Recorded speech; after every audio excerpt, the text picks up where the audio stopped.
Guys, welcome to my latest video. This is Star Trek Lower Decks Review, Season 1, Episode 9, Crisis Point. We have our usual main cast.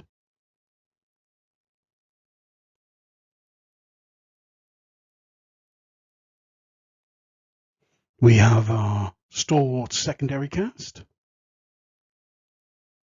My summary goes thusly. After a misunderstanding between mother and daughter leads to enforced therapy, Mariner takes charge of Boimler's tutorial program, creating a film to take her frustrations out on.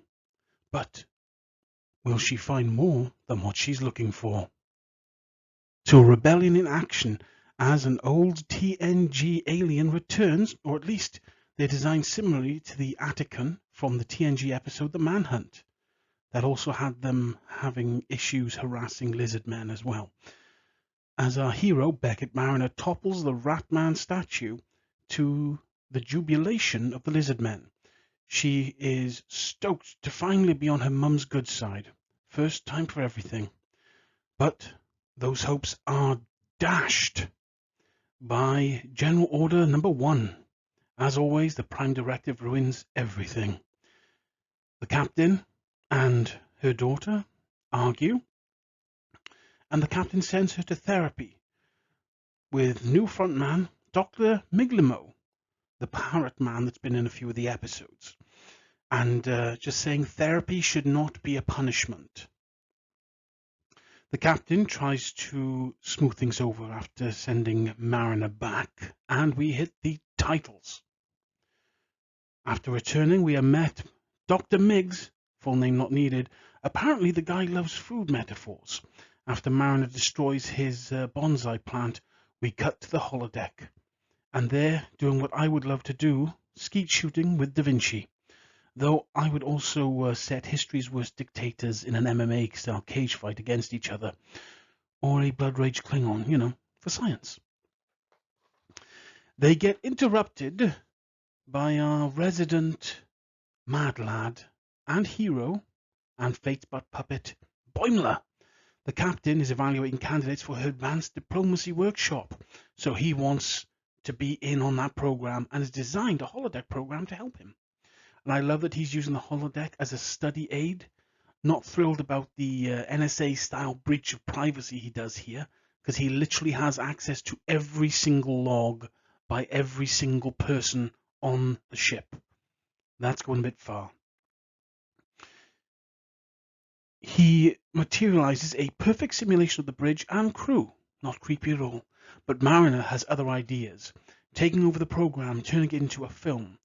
Not thrilled with her just hijacking his program, but he did pull an NSA thing on there, so I'm not sure how to class this in her dealing with Boimler sort of issues. We cut back to our squad as they stand into the title sequence, and it is a classic TOS TNG film title, and I love it. Very reminiscent of Star Trek II, The Wrath of Khan. Mariner tries to lead the squad off, but Boimler resists, getting hit by the titles. They are stoked, except for Brad, obviously, because Brad's a bit of a downer. We open to the command crew on jet skis, with Boimler's being the fourth wheel, reminiscent of the Final Frontier. Well, not Boimler, but them doing a fun activity. They get called in for an old school Starfleet trope mission, where the Cerritos is the only ship in the area to investigate. I never mind that trope. It's always a fun premise, even if it makes Starfleet seem really small. And Brad speaking truth about the Admiralty usually sending the Enterprise for these kind of missions. Spitting pure facts. We cut to some wonderful ship porn, shot for shot Cerritos being almost identical to the shot for shot of the TMP Enterprise. Beautiful, beautiful looking shots. Love them. Very, very beautiful. And they don't last 10 minutes like the TMP ones do, so that's always a plus. Boimler still taking notes as we cut to the ship leaving the starbase. We get a wonderful beauty shot of the bridge, all the lens flares there, making the bad robot reboot jealous. They warp into Idokan 6 or whatever, but the planet's rings are disrupting their sensors. Ambush, obvious ambush location, Star Trek film, check. It's a Frankenstein's monster of a Klingon ship. Love the look. Klingon design language is always fun and one of the cornerstones of the series. It's Mariner, dressed like a Klingon with a Road Warrior style face paint. Mad Max, not LOD, or the Road Warriors.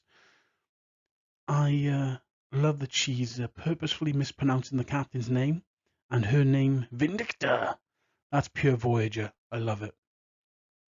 She introduces her henchman, Tendi, her savage warrior queen, and Bionic 5. Maybe a reference to the Bionic 6 series, who had an African American cyborg family member known as IQ, who was the fifth member, so that could be that. And Shempo, who was supposed to be played by Boimler before Mariner kills him. She uses a clever ploy with a recording to board the ship. And we see what I think is a Klingon boarding pod, but it's a very nice looking boarding pod all the same. Mariner goes on a holodeck murder spree. They killed Winger, but it's interrupted by her cape snagging. Only Christopher Lee can walk with a cape in battle because he knows the trick to shuffle your shoulders without looking like you're shuffling your shoulders. The crew put up a valiant fight. A few surprisingly good fighters. Um,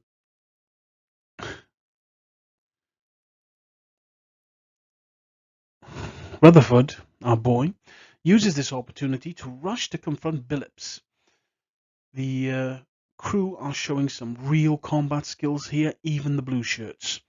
And after a confrontation with Tendi over the Orion pirate thing, she decides to leave. Not going to blame her. She's very sensitive about that whole pirate thing. Mariner detonates her ship, the holographic one, not the Cerritos, forcing the Cerritos to crash. Rutherford confronts Billups in engineering, and just when we think that he's going to kill him, he compliments him. Not surprising, Rutherford is way too nice to hold grudges. This side plot isn't really important to the story, till the duo uses movie logic to save the crew later on. In the wreckage, Mariner confronts her mother with murder on her mind, and we're about to see her go full Macbeth on her mom, only to be confronted by herself. And therapy happens.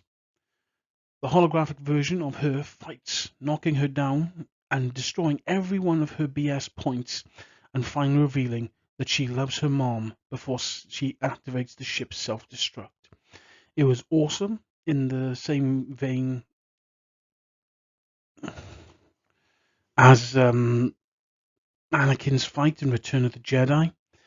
That sort of, I'm confronting you about your own bullshit points with the points that you yourself have made in life. It's really good. I'm underselling it here, but it is really, really good. Beckett realizes that Tendi was right. She was enjoying this opportunity way too much, and she wanted to be the villain. But deep down, she knows the captain loves her, and she loves working with her friends and her mum. Unsurprisingly, she realizes that therapy works, and that's why it should never be a punishment. Later at the bar, she shares a drink with Rutherford when Tendi arrives. She apologizes as the trio of friends go to watch the warp core. I'm not sure if that's allowed, but I'd probably do it too. We cut back to Boymes back in the program. He wants to ask a few more questions. Brave of him, given that Jet tried to murder him earlier on, only to discover that Mariner is Freeman's daughter. The end. This is a bit of a short one. As you can tell, I'm not really 100%. I'm not really feeling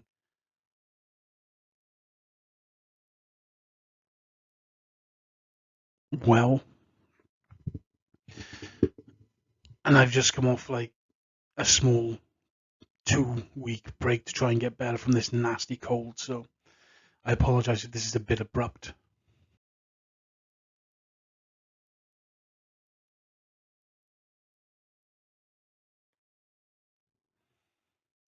So my star score for this episode is 3.5 stars, almost 4 stars. But I feel if you're new coming into the series and you're not really up on the Star Trek tropes, you can be a bit alienated by this. The episode was good, and yeah, therapy is never a punishment. It is something you have to do to help yourself. It should never be a punishment. And I didn't like the way they like that there, so I had to knock it down a bit. But other than that, good episode, fun episode. We see the crew being super competent, which is always something I enjoy. And we see the crew acting not so much like themselves, so I enjoyed that as well. It's all very good. So I give this 3.5. Very good, very good. If you made it this far in the video, I thank you. Please like, comment, and subscribe, and hopefully I'm feeling better for the next one. And I will see you guys somewhere down that road. Have a good one, guys.